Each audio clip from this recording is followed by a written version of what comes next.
হযরত নূহ আলাইহিস সালাম ওনার জাতিকে বলতেন, ওয়ালা ইয়ানফাউকুম নুসহি ইন আরাদতু আন আনসাহা লাকুম ইন কানা আল্লাহু ইউরিদু আন ইউগভিয়াকুম। হে আমার জাতি, আমি যতই তোমাদেরকে নসিহত করি না কেন, আমার কোনো নসিহত তোমাদের উপকারে আসবে না যদি আল্লাহ তাআলা তোমাদের ব্যাপারে গুমরাহির সিদ্ধান্ত নেন। আল্লাহ যদি সিদ্ধান্ত নেয় হেদায়েত দিবে না, তো পাথর ফাইটা যাইতে পারে, পাহাড় ভাঙ্গা যাইতে পারে, তোমার পরিবর্তন হবে, তোমার পরিবর্তন হবে না। সাগর নদী বয়ে যেতে পারে, কিন্তু তোমার পরিবর্তন। এজন্য নূহ আলাইহিস সালাম এটা বলতে যে 950 বছর না, 9.5 লক্ষ বছরও যদি আমি বলি আর আসমানওয়ালা রবের ফায়সালা যদি হয় ভিন্ন, কাজ হবে না। এই সূরার মধ্যে আছে হযরত শুআয়ব আলাইহিস সালাম, তিনি বলতেন, মনে রাখবেন, নবীদের মধ্যে আমাদের নবী সাল্লাল্লাহু আলাইহি সাল্লামের সকল যোগ্যতা ছিল শতভাগ পূর্ণাঙ্গ। নবীজির 1 নাম্বার এ ব্যাপারে সকলেই মুত্তাফাক, মানে সর্বসম্মত, যে নবী সাল্লাল্লাহু আলাইহি সাল্লামের যাবতীয় যোগ্যতাই শতভাগ পূর্ণাঙ্গ। যেই কোনো যোগ্যতার বিবেচনায় নবী সাল্লাল্লাহু আলাইহি ওয়াসাল্লামের চাইতে উত্তম, এ কথা প্রমাণ করার মতো শক্তি ক্ষমতা কারো নাই। এটা হলো একটা মৌলিক আকীদা। বাদাজ খুদা বুজুর্গ তুই কিস্সায়ে মুখতাসার, আল্লাহর পরে সমস্ত সৃষ্টির উপরে আপনি নবীর মর্যাদা, এটাই হলো সংক্ষিপ্ত কথা, এটাই হলো সমস্ত কথার সারাংশ, এটা একটা মূলনীতি। বাকি যত নবী আছেন, হযরত আদম আলাইহিস সালাম থেকে নিয়ে ঈসা নবী পর্যন্ত সমস্ত নবী যোগ্যতা সম্পন্ন, নবুয়তের গুণে গুণান্বিত। কিন্তু এই সকল নবীদের মধ্যে, আমাদের নবীর পরে বাদে বাকি নবীদের মধ্যে সবচেয়ে সুন্দর, সবচেয়ে প্রাঞ্জল, সবচেয়ে হৃদয়গ্রাহী ভাষায় নিজ কওমকে আল্লাহর পথে দাওয়াত দিছেন হযরত শুআয়ব আলাইহিস সালাম। এটা তাফসিরে আছে, শুআয়ব আলাইহিস সালাম। এজন্য শুআয়ব আলাইহিস সালামকে বলা হয় খতিবুল আম্বিয়া। আম্বিয়াদের মধ্যে, নবীদের মধ্যে তিনি খতিব, মানে উনি অসাধারণ বাচনভঙ্গিতে বলতে পারতেন, চমৎকার উপস্থাপনা, হৃদয় মাখা ভাষায় বলতে পারতেন। ওনার কথা এই সূরাতে আছে।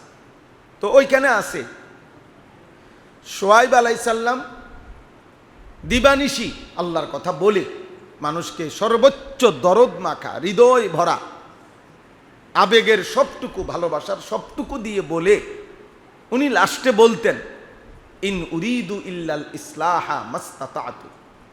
হে আমার জাতি, এই যে দিবারাত্রি তোমাদেরকে যাই বলতেছি, এই সব কিছুর দ্বারা আল্লাহর পথে যত ডাকতেছি, আমার উদ্দেশ্য একটাই, আর কিছুই নয়, একটাই উদ্দেশ্য, আমার সাধ্যের সবটুকু দিয়ে তোমাদের ইসলাহ, তোমাদের সংশোধন।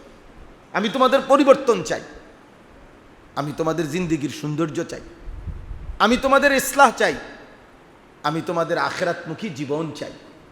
কিন্তু সাথে সাথে তিনি বলতেন, ওয়ামা তাওফীকি ইল্লা বিল্লাহ।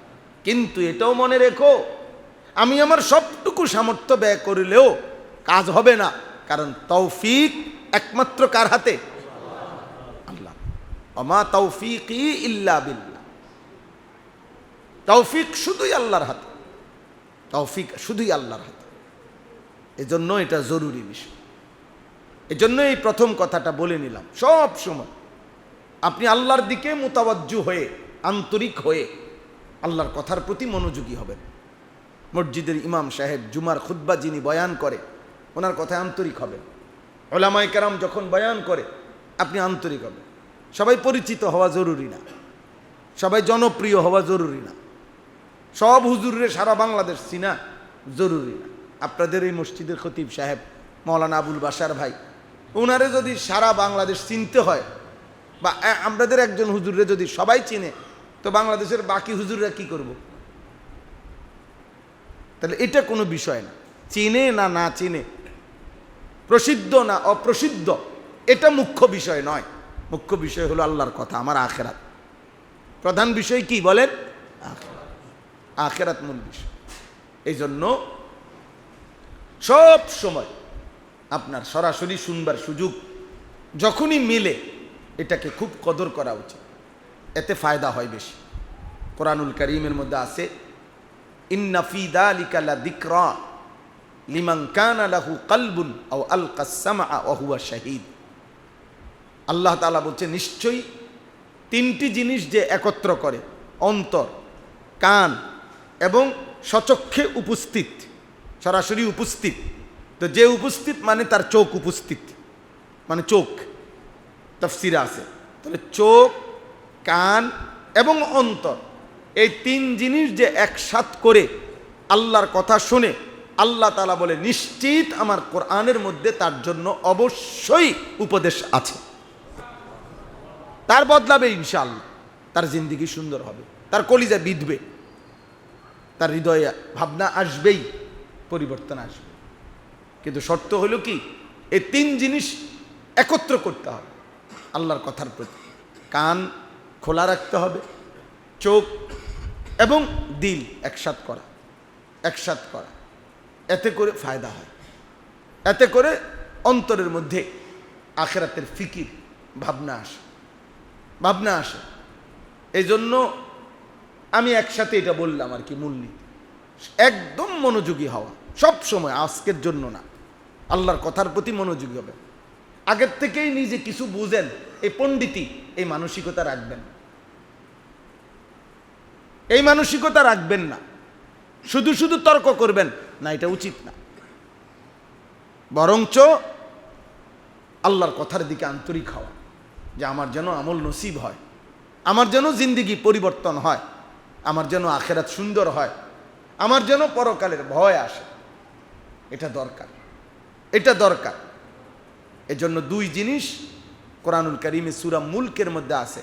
প্রত্যেক জাহান্নামী জাহান্নামের আগুনে জ্বলতে গিয়ে ফেরেশতাদের কাছে আফসোস করে দুইটা কথা বলবে। প্রত্যেক জাহান্নামী বলবে, ফেরেশতা ভাই, দুনিয়ায় থাকতে আমি দুইটা ভুল করছি, যার কারণে আজকে আমি জাহান্নামী। যদি ওই দুইটি ভুল না করতাম তাহলে আমি আজকে জাহান্নামী হতাম না। সেই দুইটা ভুল কি? এক নম্বর হলো, যদি আমি আল্লাহর কথাগুলো মনোযোগ দিয়ে শুনতাম। দুই, যদি আল্লাহর কথাগুলো নিয়ে সামান্য পরিমাণও ভাবতাম, আকল খাটাইতাম, যে আমাকে বলছে, ঠিক আছে আমি কথাটা নিলাম, হুজুর আল্লাহর হুকুম এটা, এবার আমি সর্বোচ্চ চেষ্টা করি কিভাবে আল্লাহর হুকুমটা মানা যায়। পজিটিভ দেখে, আপনি মানার মানসিকতা নেন, আপনি পারবেন। আপনি না পারলে আপনার জন্য বিধান দিত না আল্লাহ। আপনি পারবেন। আপনি 90 বছর বয়স, আপনারা 6 বছরের মাসালা দেয় নাই। আপনার বয়স 70 বছর, আপনার 10 বছরের বাচ্চার মাসালা দেয় নাই। আপনি দেখেন, আপনি এটা শোনেন, আপনি আকল খাটান, আপনি পারবেন। আপনি পারবেন বলেই শরীয়তের বিধান, আপনি দিমাগ খাটান। আল্লাহ তাআলা বলেন, এই জাহান্নামী বলবে আমি এই দুইটা ভুল করছি।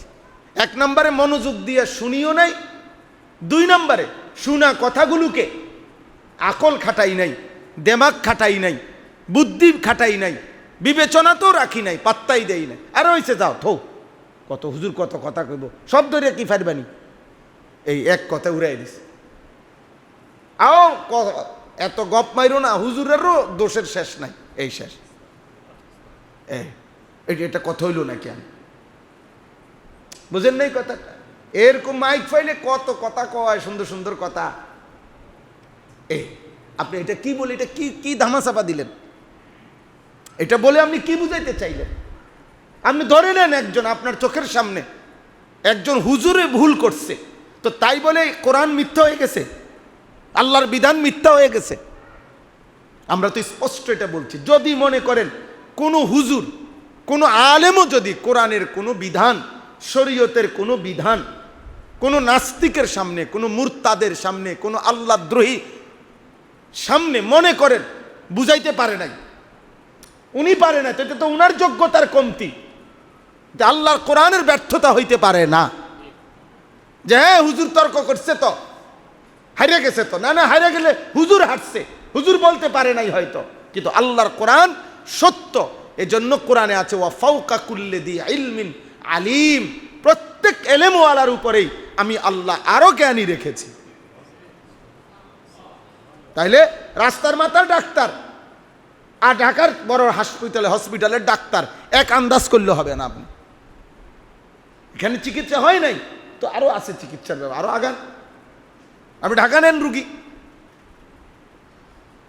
না আমরা এটা বুঝি না, হ্যাঁ হুজুররাই তো কয়। আরে তো হুজুরদের মধ্যে কোনো তফাৎ থাকতে পারে না? এলেমের মধ্যে কম বেশি থাকতে পারে কিনা বলেন না কেন? তো এজন্য এই দুইটা বিষয়, ওয়াকালু লাউ কুন্না নাসমাউ আও নাকিলু মা কুন্না ফি আসহাবিস সাঈর। আল্লাহ তাআলা বলে জাহান্নামী বান্দা সেদিন বলবে, হায় আফসুস ফেরেশতা, লাউ কুন্না নাসমাউ, আমি যদি দুনিয়ায় থাকতে আল্লাহর কথা মনোযোগ দিয়ে শুনতাম, আও নাকিলু, অথবা আকল খাটাইতাম, বুদ্ধি বিবেচনা করতাম, ভাবতাম যে আচ্ছা আমি কথাটা গ্রহণ করলাম, যে আমারে হুজুর সুদ খাইতে হারাম বলছেন, আমার এই চাকরিটা, আমার এই উপার্জনটা, আমার এই পদ্ধতিটা হারাম, আচ্ছা হুজুর ঠিক আছে আমি কথাটা নিলাম, এবার আমি ভাবনা শুরু করি কিভাবে এটার থেকে আমি ছুটে আসতে পারি। না, আরে রাখেন হুজুর, লম্বা লম্বা কথা কন মিয়া, এটা হইলুনি কথা, এটা কি কি ধামাচাপা দিলেন, হুজুর রে না থামাই দিলেন, তো আসমানওয়ালা রবকে থামাইবেন কেমনে? কথা বলেন না কেন? আপনি মৌলবী সাবরিনা থামাই দিলেন, ইমাম সাহেবের ধমক দিলেন, খতিবরে ধমক দিলেন, মুয়াজ্জিনরে ধমক দিলেন, আপনি কমিটি বুঝলাম, আপনি বড় বড় ডোনার মসজিদের, সবই বুঝলাম, কিন্তু আখেরাতে কি করবেন? হুজুর মনে করেন ধ্বংস হয়ে গেল আরই, তা আপনি আল্লাহর আযাব থেকে বাঁচতে যাবেন? এই ইমাম সাহেব মসজিদ থেকে গেল গা আর কি, এই হুজুর পৃথিবীর থেকে ধ্বংস হয়ে গেল আর কি, তা আপনি বেঁচে যাবেন? এটা জরুরি মনে করতে হবে। পজিটিভ দেখেন, আপনি কথা আগে গ্রহণ করেন, এবার আপনি পরিকল্পনা করেন, প্ল্যান করেন, আল্লাহর কাছে বলেন, আল্লাহ আপনি আমাকে গুনাহ থেকে বাঁচার তৌফিক দেন, আল্লাহ আপনি আমাকে হিম্মত দেন, আপনি আমাকে বিকল্প ব্যবস্থা করে দেন। বান্দা আল্লাহর কাছে চাইলে আল্লাহ দেবে, আল্লাহ দিবে। কিন্তু ওই যে এক কথা উড়াইয়া দেওয়া, এটা কোনোভাবেই মোমেনের সিফাত না, মোমেনের বৈশিষ্ট্য না। কোরআন শরীফে আছে এই সূরা মুলকে, কুল আরাআইতুম ইন আহলাকানি আল্লাহু ওয়া মান মাইয়া আও রাহিমানা ফামান ইউজিরুল কাফিরিনা মিন আযাবিন আলীম। সাংঘাতিক কথা। আল্লাহ বলেন, হে নবী আপনি বলুন, হে অবিশ্বাসী বেঈমান নাফরমান পাপীরা, আল্লাহ যদি আমি মুহাম্মদ এবং আমার অনুসারী ঈমানদারদেরকে মৃত্যু দিয়ে দেয় অথবা আরো কিছুদিন বাঁচিয়ে রাখে, আমি থাকি বা মরে যাই, কিন্তু তোমাদের কাছে জানতে চাই তোমরা নাফরমানরা যে পাপ করছো, এই পাপ থেকে আল্লাহর আযাব থেকে তোমাদেরকে বাঁচাইবে কে সেটা বলো। ঠিক আছে মাদ্রাসা বন্ধ হয়ে যাক, ঠিক আছে মৌলবী সব সোহরাওয়ার্দী উদ্যানে একসাথ করে ব্রাশ ফায়ার করে মৌলবী সব শেষ করে দেওয়া হোক, তো এর কারণে এভাবে ধ্বংস হয়ে গেলাম আমরা, মাদ্রাসাগুলো বন্ধ হয়ে গেল, ওলামায়ে কেরাম সব আপনি গুলি করে দিলেন, কিন্তু সুদখোর তার সুদের গুনাহ থেকে আল্লাহর আযাব থেকে বাঁচবে কেমনে? আমাদের মৃত্যুর মাধ্যমে। কথা বলেন না? ঘুষখোর ব্যক্তিগতভাবে আমি চাই আপনার কলিজায় কথাটা বুঝাইতে, দিন আপনি পারবেন, ইসলাম আপনি পারবেন, 1 ঘন্টা বয়ান করে 40-50 মিনিট বয়ান করে 30 পারা কোরআন আপনারে তুলে দেওয়া সম্ভব না, 23 বছরের ইসলাম পুরা বুঝাই দেওয়া সম্ভব না, কিন্তু কলিজার মধ্যে এই ভাবনা জাগাইতে চাই আমরা যে আপনি পারবেন। আল্লাহকে মানা, আল্লাহর দ্বীন মানা, কোরআন সুন্নাহ মানা শতভাগ যৌক্তিক, ইনসাফপূর্ণ, বাস্তবধর্মী, পরিবেশ পরিস্থিতি, যুগ চাহিদা, সময়ের প্রেক্ষাপট, অবস্থার যে কোনো পরিবর্তন, পৃথিবীর যে কোনো অবস্থা, খোদার কসম আল্লাহর কোরআন প্রত্যেক অবস্থায়, রাসূলুল্লাহর বিধান শতভাগ যৌক্তিক, ইনসাফপূর্ণ, ভারসাম্যপূর্ণ। এই কথা যদি আপনার কলিজায় না থাকে আপনার ঈমান থাকবে না। আপনি যদি বলেন হুজুর এখন কি আর সেই পরিস্থিতি আছে, কোনটা? সেই পরিস্থিতি বলতে আপনি কোন সালেরটা বুঝাইছেন নাই। আমি একজনে আমার বলছি, হুজুর আমার কি আর এই ব্যবসা আসেনি? আমি কই কোনটা, মানে কোন সালের ব্যবসাটা নাই ওইটা কর। মনে করেন আজ থেকে 300 বছর আগে পেঁয়াজের ব্যবসা ছিল, এখন আর পেঁয়াজের ব্যবসা নাই। এখন কি তাহলে কি নাই? এটা বুঝি কোনো কথা হইলো? এখন কি আর ওই যুগ আসেনি? তো সেই যুগ বলতে আপনি কোন সালের বুঝাইছেন? বুঝছেন না আমার কথাটা? আপনি ওইটা বলেন যে হুজুর এখন কি আর ওই যুগ আসেনি, তো ওই যুগ বলতে আপনি কত বছরকে এদিকে রাখছেন, কত বছরকে সেদিকে নিলেন? এই বাঘটা গুদ্দুর আমার বুঝান দরকার। তো কত কত করে বাঘ দিলেন? 30 করে নাকি? তো এটা কি কোনো কথা হইলো? এটা কি কোনো অজুহাত হইল? না, সোজা কথা এটা। আপনি আমি পারবেন। আল্লাহ তাআলা ওই মেজাজ দিয়ে, ওই যোগ্যতা দিয়ে আমাদেরকে সৃষ্টি করেছে। প্রত্যেক ব্যক্তির শরীর, স্বাস্থ্য, মনোযোগ, পারিপার্শ্বিকতা, অবস্থা, বয়স, মেজাজ, রুচি সব কিছু বিবেচনায় রেখেই আল্লাহর বিধান। আল্লাহর বিধান, ইউরিদুল্লাহু বিকুমুল ইউসরা ওয়ালা ইউরিদু বিকুমুল উসর। রমজানের আয়াত যেখানে আল্লাহ তাআলা বলছে, বান্দা হঠাৎ করে তুমি হয়তো ঘাবড়ায় যাইতে পারো যে হঠাৎ করে কথা নাই বার্তা নাই, 11 মাসের নিজাম হঠাৎ আপনি আমার চেঞ্জ করাই দিলেন, নাস্তাও বন্ধ করে দিলেন, দুপুরের খানাও বন্ধ করে দিলেন, বিকালের চা পান বন্ধ করে দিলেন, বিষয়টা একটু পেরেশানি হয়ে গেল না? তো আল্লাহ তাআলা বলে, বান্দা বিশ্বাস করো, আমি আল্লাহ বলছি, তোমার উপরে আমি বিধান আরোপ করতে গিয়ে আমি আল্লাহ নিজে, খোদার কসম আল্লাহ বলেন, বান্দা তোমার জন্য যেন সহজ হয় এটা আমি নিজে খেয়াল রাখছি। ইউরিদুল্লাহু বিকুমুল ইউসরা, আমি খেয়াল রাখছি, বললাম আমি তোমারে বানাইছি, আমি তোমার ভেতর জানি, আমি বাহির জানি, তোমার সমস্ত অঙ্গের যোগ্যতা আমি জানি, আমি জানি তোমার বয়স কত আমি জানি, তোমার শরীর স্বাস্থ্যের মধ্যে যোগ্যতা কতটুকু আছে আমি এটা জানি বান্দা। এবং আমি বলতেছি ওয়ালা ইউরিদু বিকুমুল উসরা, তোমার জন্য কঠিন হোক, তোমার জন্য কঠিন হোক, আমি আল্লাহ কমপক্ষে বান্দা তোমার জন্য আমি এটা চাই নাই। কি সুন্দর কথা, সুবহানাল্লাহ। এমন মায়ার কথা যে মালিক বলছে, ওই মালিক থেকে দূরে সরে যাওয়ার কেমনে ইনসাফ হইতে পারে? এমন দরদি কথা যে মালিক বলছে, মা জাআলা আলাইকুম ফিদ্দীন মিন হারাজ। আল্লাহ তাআলা বলেন, মা জাআলা আলাইকুম ফিদ্দীন মিন হারাজ, তোমাদের উপরে দ্বীনের নামে, শরীয়তের নামে, বিধানের নামে কোনোভাবেই আল্লাহ বলেন মিন হারাজ, কোনো পেরেশানি, কোনো মুসিবত আল্লাহ তোমাদের উপরে দেন নাই, কোনো ঝামেলা পাকায় নাই, কোনো মুসিবতে ফেলে নাই তোমার। আল্লাহ বলেন আমি এটা করি নাই বান্দা, আমি তোমার সব দিক খেয়াল করে তোমার জন্য বিধান দিস, তোমার জন্য বিধান দিস। অতএব দিন মানা সহজ, আল্লাহকে মানা সহজ, সম্ভব। সম্ভব কিনা বলেন? আমাদের জন্য সম্ভব? সম্ভব। আপনি মানুষ, আর আল্লাহ তাআলা মানুষকেই বানাইছে ইবাদতের জন্য। আর আল্লাহ তাআলা অযৌক্তিক করে না। ইন্নাল্লাহা লা ইয়াজলিমু মিসকালা যাররা, আল্লাহ বলেন নিশ্চয়ই আল্লাহ এক জাররা জুলুম করে না। আল্লাহ কি করতে পারে না? জুলুম করতে পারে না। আল্লাহ পারেন। এই জন্য দয়া করে আপনাদের সবার কাছে অনুরোধ, আমি সহ আমরা সবাই এই সহজ কথাটা বুঝতে চেষ্টা করেন। আপনি পজিটিভ ভাবেন, আল্লাহর দিন মানা, হালাল হারাম, পাক নাফাক, জায়েজ না জায়েজ, দিন শরীয়ত। ইদানিংকালে আইসা আজকে কয়দিন হঠাৎ করে দিন শরীয়ত, শরিয়া আইন, ইসলামের আইনের প্রতি অতিরিক্ত বুদ্ধিজীবী বাংলাদেশে নতুন করে মাথাচাড়া দিছে। বুঝেন নাই কথা? ঠান্ডা হয়ে যাব, বেশি দিন টিকবে না। হয়তো বড় কোনো বরাদ্দ পাইছে, তো এই বরাদ্দ হালাল করার জন্য একটু নাড়াচাড়া না দিলে এতটি টাকা খাইয়ালা অন্ত সোজা কথা না। বুঝেন নাই? বলবে যে এতগুলো বরাদ্দ, টাকা পয়সা, এত সুযোগ সুবিধা দিলাম, কি কইলা? তো বড় বলবে এই যে বলছি, এই অমুকখানে সিফা সাফার মধ্যে বলছি, টকশোতে বলছি, রোডে গাড়ে বলছি, ঢাকা শহরের কোনাকানিতে বলছি, তো বলছি। হুজুররা না নাড়া দিয়া চাইছি, দেখছি যে না হুজুররা লড়ে না, পাবলিক লড়ে না, এই আর কি।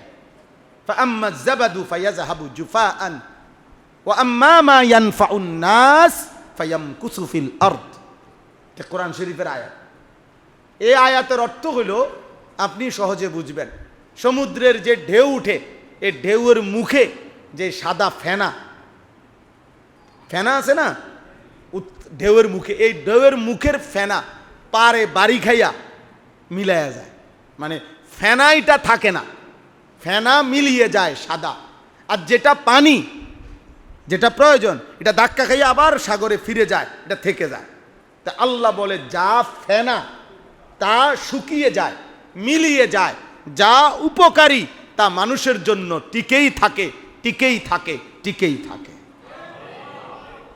এজন্য 1450 বছরে প্রতিবারেই নাস্তিক, মুরতাদ, আল্লাহ দ্রোহী, আল্লাহ বিরোধী, কোরআন সুন্নাহ বিরোধী যখন যে ব্যক্তি সম্প্রদায় চেষ্টা করেছে, এ মাথাচাড়া দিছে, ফেনার মতো মিলিয়ে গেছে, আল্লাহর দিন আছে, ছিল, থাকবে ইনশাআল্লাহ, কোনো সন্দেহ। আমি না বুঝাইতে পারলে আমার ব্যর্থতা, তো কোরআনের ব্যর্থতা না, রাসূলুল্লাহ সাল্লাল্লাহু আলাইহি সাল্লামের ব্যর্থতা না, তিনি বুঝাইয়ে গেছেন, হয়তো আমি বলতে পারি নাই আর কি, এটা আমার অক্ষমতা হইতে পারে, হয়তো আমার অক্ষমতা। তায়েফের ময়দান থেকে আমরা কিতাবে পড়ছি, তারিখে আছে, তায়েফের ময়দান থেকে নবীজি সাল্লাল্লাহু আলাইহি সাল্লাম যখন রক্তাক্ত হয়ে ফিরে আসছিলেন, সারা দেহ যখন রক্ত মাখা, পবিত্র পা মুবারক হযরত যায়েদ ইবনে হারেসা, নবীজির পালক পুত্র, যিনি সাথে ছিলেন তায়েফের সফরে, তিনি বলছিলেন এই পরিমাণ রক্ত ঝরছিল তায়েফ থেকে ফিরে আসার পরে। নাখলা নামক একটি খেজুরের বাগানে আল্লাহ নবী তখন বসছিলেন সেই রাত্রে। তো হযরত যায়েদ ইবনে হারেসা বলেন, রক্ত মাখা জুতা পায়ের তালুর সাথে এইভাবে জমাট বাঁধছিল, আমি খুলতেই পারছিলাম না। হযরত যায়েদ বলেন, আমি নবী সাল্লাল্লাহু আলাইহি সাল্লামের দেহ মোবারক থেকে রক্ত আমার নিজের গায়ে মাখতেছিলাম আর কাঁদতেছিলাম। তো ওই রাত্রে কিতাবে আছে, নবীজি ওই রাত রক্ত মাখা দেহ নিয়ে লম্বা দোয়া করছিলেন, আল্লাহর কাছে মুনাজাত দিছিলেন, লম্বা দোয়া করছিলেন। তো দোয়ার মধ্যে এই কথাটাও নবী সাল্লাল্লাহু আলাইহি সাল্লাম বলছেন, আয় মাওলা, এ কেমন মানুষের কাছে আমারে পাঠাইলেন, যারা আমারে অপরিচিত দুশ্মনের মতো আচরণ করলো, অথচ আমি তো তাদের হিতাকাঙ্ক্ষী, আমি তো তাদের কল্যাণ চাচ্ছিলাম, ওরা যে আমার এইভাবে পাথর মেরে তাড়িয়ে দিল। এরপরে শোনেন, এইভাবে নবীজি মনের আবেগে বলতেছিলেন যে আল্লাহ কার কাছে পাঠাইলেন আমারে, তায়েববাসী আমার সাথে এটা কি করলো, ইলা বাঈদিন ইয়াতাজাহামুনি, এমন কি অপরিচিত কারো কাছে পাঠাইলেন যারা আমাকে মোটেই চিনল না, অথচ আমি তো তাদেরই অঞ্চলের মানুষ, আমি তো এই আরবের, আমি এই মক্কার মানুষ। তো এইভাবে নবীজি বলতে বলতে মনের আবেগে শেষ একটা কথা নবীজি বলছে সাল্লাল্লাহু আলাইহি সাল্লাম। নবীজি বলছেন, আল্লাহ যাই বলছি মাওলা অভিযোগ না, ওরা বুঝে নাই, বাকি আমার শুধু একটাই কথা মাওলা, যদি আমার এই রক্ত মাখা দেহ নিয়ে রাত গভীরে আমি আপনার কাছে শুধু এতটুকু বলতে চাই, যদি আপনি আরশে আজিম থেকে আপনি যদি বলেন যে আপনি আমার উপরে নারাজ না, আমার প্রতি আপনি সন্তুষ্ট আছেন, তো গোটা পৃথিবী আমার বিরুদ্ধে গেলেও ফালা উবালি, আমি কোনো পরোয়া করি না। আপনি বলেন আপনি খুশি আছেন কি, রক্ত ঝরুক আর ভিজে যাক, আপনি এটা শুধু আমারে বলেন, আপনি কোনো রাগ করছেন কিনা, আপনি আমার উপরে খুশি আছেন কিনা। অতএব ঈমানদারের কথা এটাই, মুমিনের কথা এটাই, আল্লাহর দিন যে মানে তার কথা এটাই, যে মাওলা যদি বলেন আপনি খুশি আছেন, এবার পৃথিবী উল্টে যাক, অসুবিধা নেই। যদি বলেন আপনি নারাজ, তো গোটা পৃথিবী খুশি হলে আমার কি হবে। जो तू मेरा तो सब मेरा, फलक मेरा जमीन मेरी। খাজা আজিজুল হাসান মজজুব রহমতুল্লাহ আলাইহি বলছেন, আল্লাহ যদি আপনি আমার হন তো সবই তো আমার, আসমানও আমার, জমিনও আমার।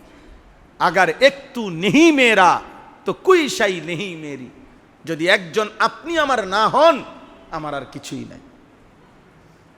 মুজাহিদ আজম আল্লামা শামসুল হক ফরিদপুরি রহমতুল্লাহ আলাইহি বলতেন, তুমি আল্লাহকে পেয়েছো, সবই পেয়েছো। আল্লাহকে পাওনি, কিছুই পাও। আমার শায়েখ আল্লামা মুফতি মুশতাকুন নবী কাসেমি হুজুর সব সময় বলে, আল্লাহকে পেয়ে যদি কেউ গোটা দুনিয়াও হারায়, কিছুই হারায়নি। আল্লাহকে না পেয়ে যদি কেউ গোটা দুনিয়াও পায়, কসম খোদার সে কিছুই পায়নি। আল্লাহ পেয়ে সব হারাইলেও কিছুই হারায় না, আল্লাহ না পেয়ে সব পেলেও কিছুই পাওয়া হয় না, কিছুই পাওয়া হয়। চলেন, লম্বা কথা বললাম এই বিষয়টা। আমার একটা উদ্দেশ্য হলো, এই সজল আবুল বাশার ভাই তারা গেছেন, সজল সব জুমা আমার পিছনে নামাজ পড়ে, প্রত্যেক জুমায় ওই বলে এখানে আসতাম, এখানে আসতাম, একটা দিন যেদিনে হোক। এই জন্য আসছি, আপনাদের সাথে সাক্ষাৎ হইল, অল্প একটু কথা বলার সুযোগ হইল। এই মসজিদে আমার শায়েখ বয়ান করতেন, আমি শুনছি। তো এই কারণে আপনাদের কাছে আমার প্রথম কথা এটা, আপনারা আলহামদুলিল্লাহ শহরের মানুষ, শিক্ষিত মানুষ, বুঝমান মানুষ, আপনাদের কাছে প্রথম কথা এটা বলে যে দিন মানা সম্ভব। সম্ভব কি না বলেন? আল্লাহর বিধান মানা কি সম্ভব? দয়া করে কোনো রকমের নয় সই কইরা, মাথা নোয়াইয়া, গার নোয়াইয়া, চালাকি কইরা, দমক দিয়া অথবা কৌশল করে আপনি দিন থেকে দূরে সরেন না, দিন থেকে দূর। এখানে কোনো চালাকি করেন না, চালাকি বরং মানা যায় কেমনে, এইটা পজিটিভলি ভাবেন। আও না আকিলু, আকল খাটান, আল্লাহকে মানা সম্ভব, এটা আপনি পজিটিভলি বলেন।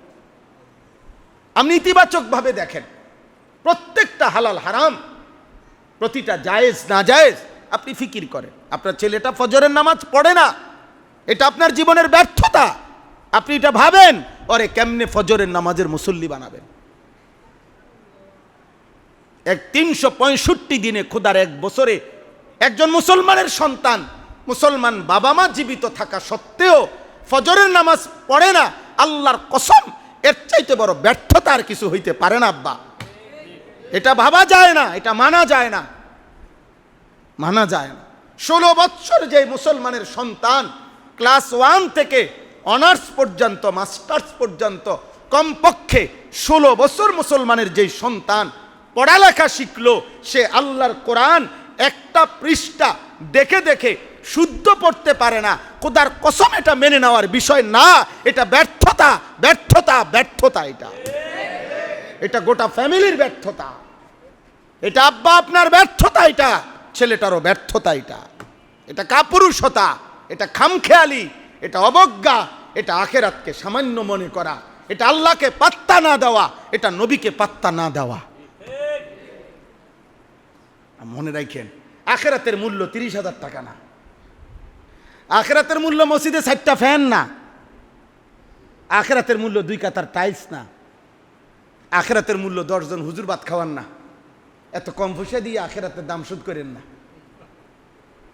বুঝেন নাই কথাটা? হ্যাঁ না, অনেকে আছে মাশাআল্লাহ আখেরাতের দাম শোধ করে লাইছে, 2 কাতার টাইলস দিছে উনি মসজিদে, আশা করি বেহেশতের বুঝ হয়ে গেছে। হ্যাঁ না না, এত কম পয়সা দিয়ে আখেরাতের দাম শোধ করেন না। আখেরাতের প্রথম দিন হাসরের ময়দান 50,000 বছর। কয় হাজার বছর? হ্যাঁ, এটা কি গল্প না কোরআনের আয়াত? ফি ইয়াউমিন কানা মিকদারুহু 50 আলফা সানা, 50 আলফা সানা। আল্লাহ বলে, বান্দা আমি তোমাকে সেই দিবসের ভয় দেখাচ্ছি যে দিবসের দৈর্ঘ্য 50 আলফা সানা, 50,000 বছর। আপনি বিষয়টা মামুলি মনে করেন, আপনি আপনার জায়গায়, আপনি কাউরে বুঝ দিয়ে লাইছেন, হুজুর বুঝেন তো, কখন কি আর বোঝেন তো, যেই সমাজ যেই পরিবেশ বোঝেনই তো। হুজুরে বলল আচ্ছা ঠিক আছে আঙ্কেল চালাইয়া যান, সিটারি চালাইয়া যান, আর কি যখন যে দূর পারেন দিয়ে না আমারে 200-300 করে টাকা দিয়ে রাখেন, আর আমনে বাটফারি চালাইয়া যান। বাহ মাশাআল্লাহ, মুসল্লি মনে করছি ইমাম সাহেব হয়তো একটা মিল করে লইছি, ইমামে আর মুসল্লি মিল্লা গেলে আখেরাত ক্লিয়ার। আমার কথা কয় না, আখেরাত ক্লিয়ার, মস্কারি আখেরাত। হ্যাঁ, আখেরাত ইমাম সাহেবের আব্বার সম্পত্তি।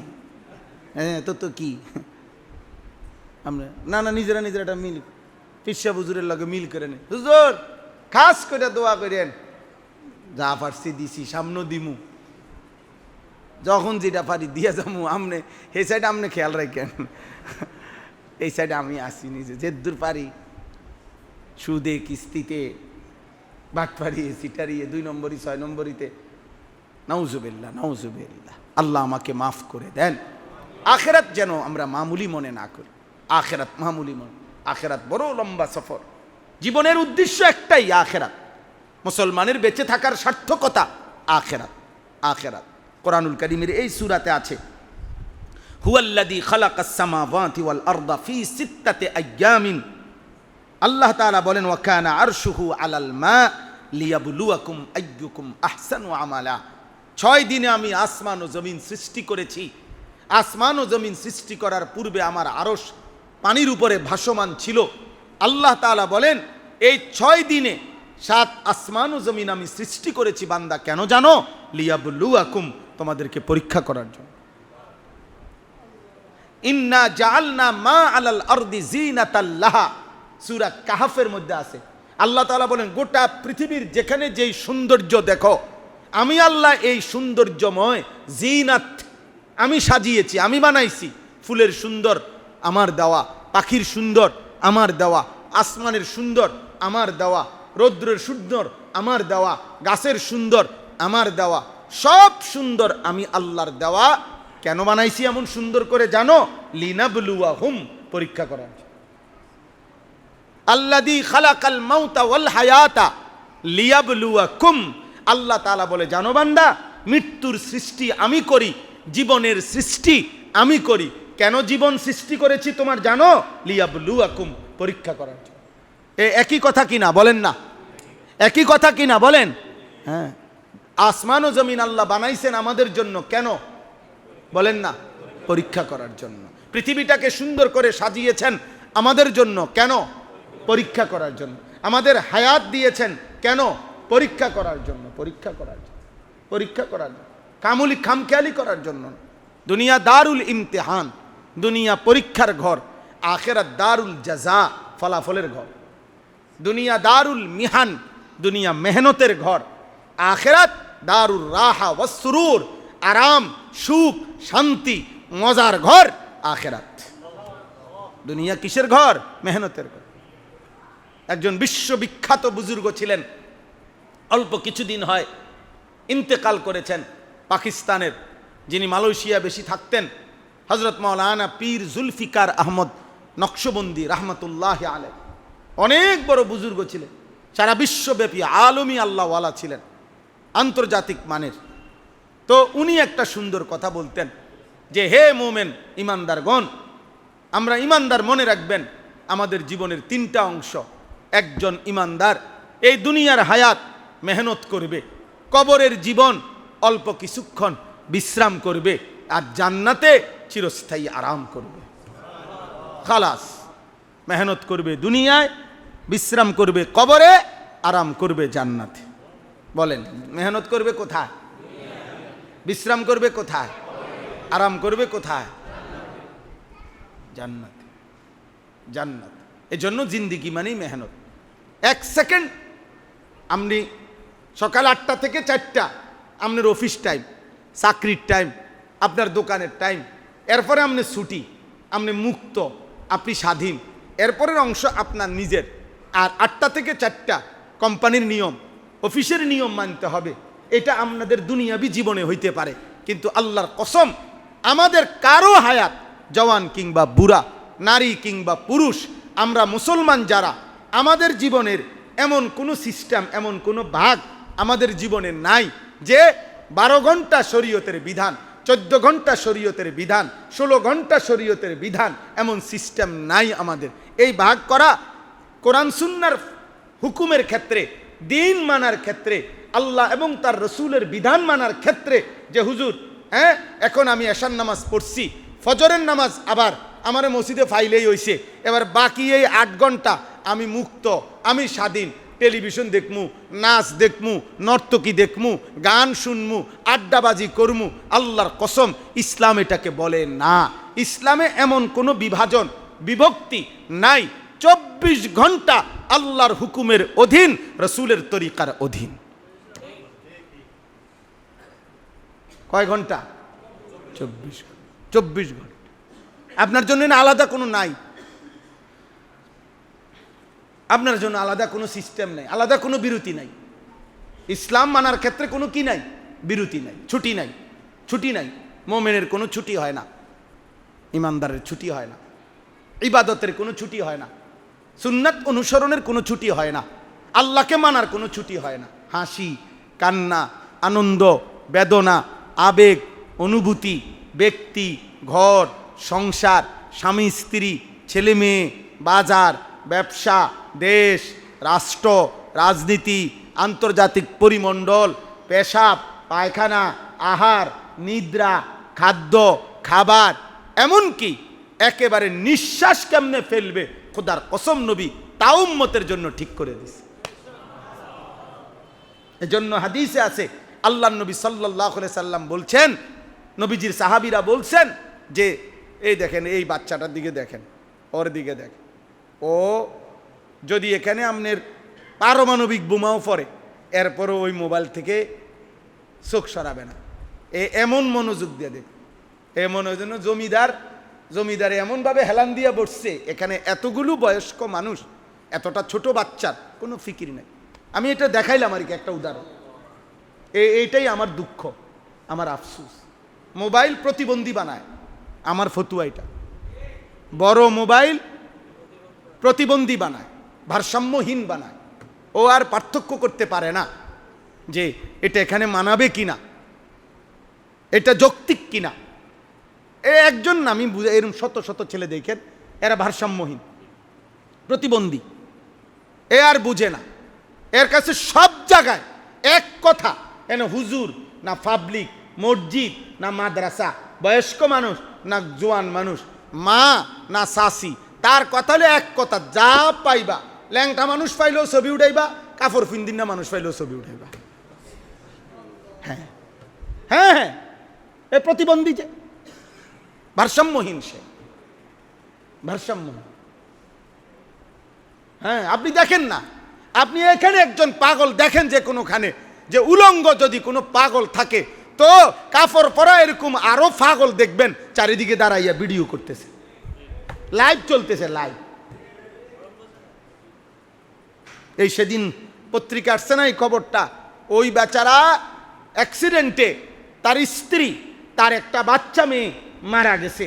এই বেচারা তার বিবিকে কাঁধে নিছে, মৃত মহিলার লাশটা, বাচ্চাটাকে এদিক দিয়ে বুকে জড়ায় ধরছে, আরেকটা জীবিত বাচ্চা পিছনে কাপড়টা ধরে রাখছে। এইভাবে লোকটা যাইতেছে, শত শত মানুষ ছবি তুলতেছে। একটা নাফরমান বলে যে তার বাচ্চাটাকে কুদুর কোলে নেই, এটা নিয়ে কারো ভাবনা নেই। সবার দায়িত্ব একটাই, ছবি উঠাও, ভিডিও করো। এর মানে কি? প্রতিবন্ধী।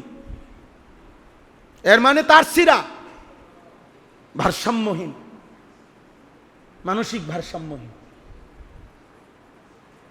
মোবাইলের এই প্রচন্ড আসক্তি একদিন না একদিন থামবে, কিন্তু সব হারাইয়া থামবে। আমার জাতি থামবে, ভদ্রলোক তার সন্তানকে থামাবে একদিন, কিন্তু যেদিন থামাবে সেদিন পিছনে তাকিয়ে দেখবে ছেলের জীবনে আখলাক, চরিত্র, নৈতিকতা আর কিছুই নেই। নারী দেখতে দেখতে, উলঙ্গ ছবি দেখতে দেখতে, অশ্লীল দৃশ্য দেখতে দেখতে ওর জীবনটা, ওর ভেতরটা, কলজাটা, ওর শরীরটা ও পচাইয়া গন্ধ ছুটে গেছে,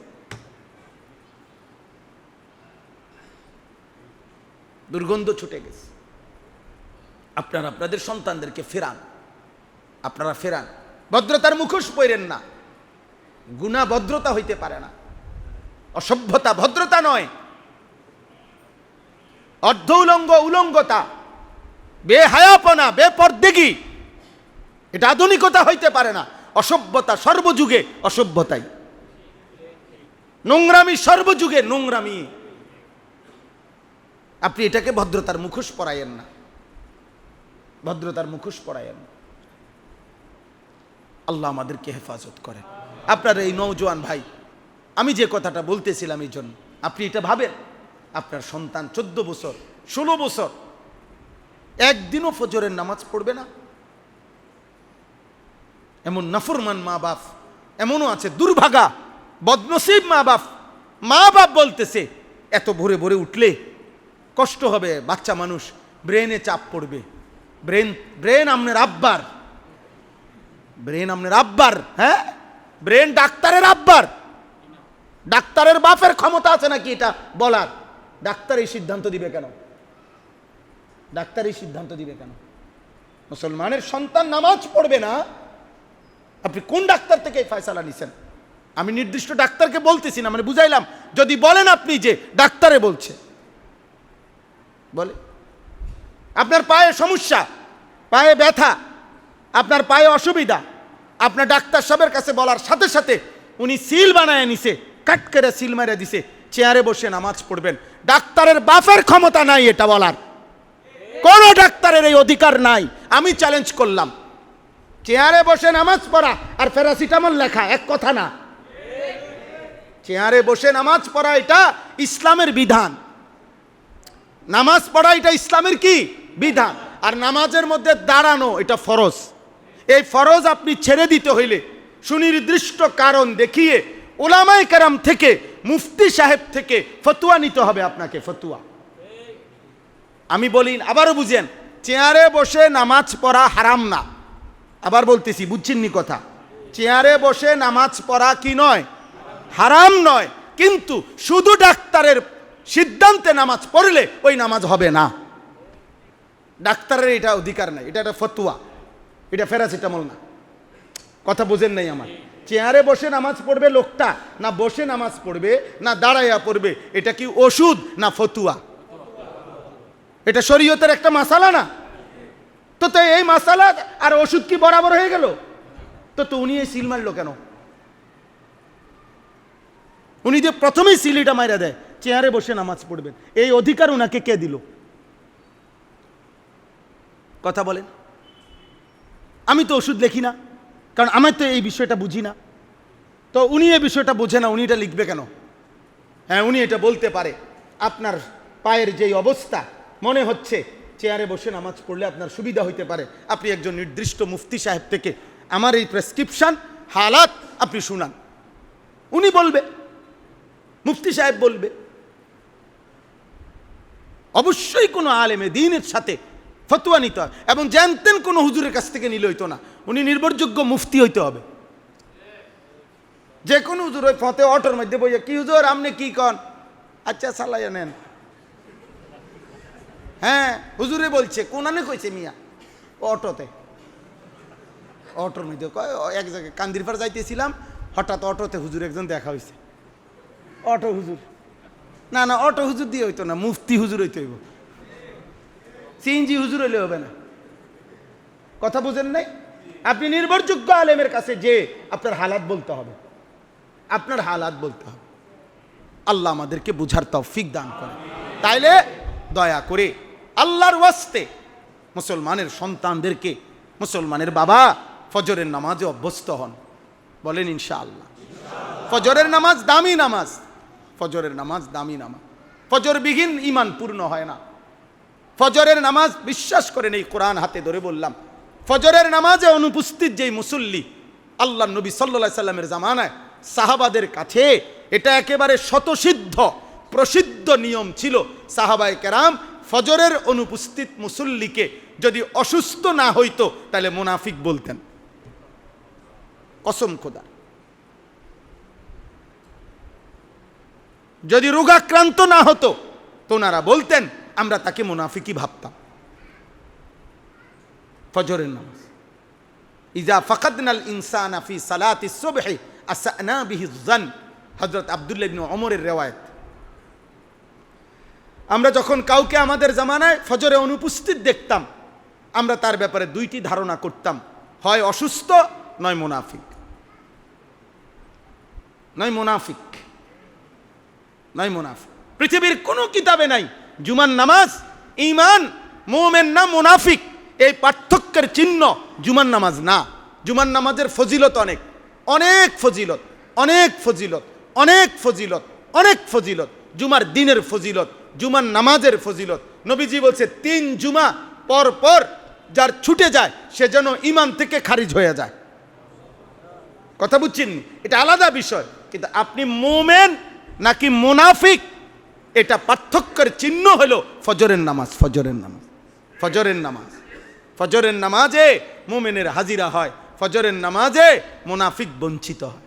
এই জন্য ফজরের বাতাস, ভোরের হাওয়া মুনাফিক মুক্ত হাওয়া।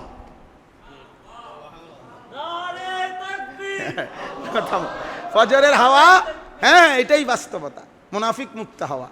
ফজরের ওয়াক্তে শুধু মুমিন জাগে, মুনাফিক জাগে না, মুশরিক জাগে না, বেঈমান জাগে না, জাগে শুধু ঈমানদার। যে কয়জন টিকছে খালেস পিওর মুমিন টিকছে। হোক 5 জন, হোক কয়জন, 5 হোক না 10 জন, কিন্তু টিকছে কোনটা? একটা পিওরটা। ফজরের নামাজ, ফজরের নামাজ মুমিনের নামাজ, ফজরের নামাজ মুমিনের নামাজ। দয়া করে নিজের ঈমানের হেফাজত করেন। আখিরাত, আবারও বলছি, আখিরাতকে মামুলি মনে করবেন না। ওয়ালা তুখজিনি ইয়াওমা ইউবআসুন। কোরআনে আছে ইব্রাহিমের মতো নবী, এত মর্যাদা আল্লাহ যাকে দিছেন, বন্ধু বানাইছেন, সেই ইব্রাহিম নবীর দোয়া কোরআনে আছে। ইব্রাহিম নবী আল্লাহর কাছে বলতেন, আল্লাহ হাসরের ময়দানে দাঁড় করাইয়া আমি ইব্রাহিম রে বেইজ্জতি করেন না, আমার ভয় হয় মাওলা, আমার ভয় লাগে, আখিরাত আমার ভয় লাগে মাওলা, আমার বেইজ্জতি করেন না। কে বলছে? ইব্রাহিমের মতো নবী। আপনি কি? আপনি কি? নবী সাল্লাল্লাহু আলাইহি সাল্লাম, আপনি জিজ্ঞাসা করেন ওলামায়ে কেরামকে, আল্লাহ নবী সাল্লাল্লাহু আলাইহি সাল্লাম 5 ওয়াক্ত নামাজের পরে নবীজির মর্যাদা আখিরাতে কি পরিমাণ, কি পরিমাণ মর্যাদা নবীর। ওয়ালাল আখিরাতু খায়রুল লাকা মিনাল উলা। আল্লাহ বলছে, বন্ধু কসম করে বলি, দুনিয়াতে আমি আপনাকে যত মর্যাদা দিছি তার চাইতে কোটি গুণ বেশি আখিরাতে রাখছি। আপনার দুনিয়ার সম্মানের চাইতে বেশি সম্মান আপনার জন্য আমি রাখছি কোথায়? আখিরাতে। আখিরাতে নবীজিকে আল্লাহ তাআলা আখিরাতে অসংখ্য স্পেশালি মর্যাদা নবীজির জন্য আল্লাহ বরাদ্দ রাখছেন। আনা আউয়ালু খাতিবুহুম। নবীজি বলছেন, আমি হাসরের ময়দানে প্রথম কথা আল্লাহর সামনে আমি বলবো। আনা আউয়ালু মান ইয়াশফাউ। সর্বপ্রথম আল্লাহর নিকট আমি সুপারিশ করব। আনা আউয়ালু শাফিঈন আউয়ালু মুশাফফাঈন। আল্লাহ প্রথম আমার সুপারিশ শুনবে। আমি সর্বপ্রথম আল্লাহর কুদরতি কদমে হাসরের ময়দানে সেজদা দেব। আল্লাহর প্রশংসার বাক্য সর্বপ্রথম হাসরের ময়দানে আমি মুহাম্মদী পাঠ করব। আমার হাতে সর্বপ্রথম আল্লাহ প্রশংসার পতাকা আল্লাহ আমার হাতে দিবেন। সমস্ত আম্বিয়া আমার পতাকা